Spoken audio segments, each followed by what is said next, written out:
So, another day of filming. Today's been a bit of an up and down one. I originally started from over there, which is Bristol, and I cycled all the way from there to behind that hill, which is where university is. Got some shots there, that went fine. Realised I'd forgotten quite an important piece of attire, so then I had to cycle all the way over into the centre of Bath. From there I had to get the train all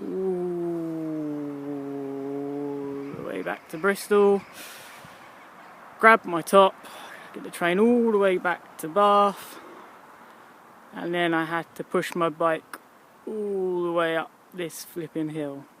Now after all that, we get this. I don't believe it. Pepper? No, I want a bit of sunlight. Ridiculous. And I've got to cycle back to Bristol now as well. 15 miles. Can't wait.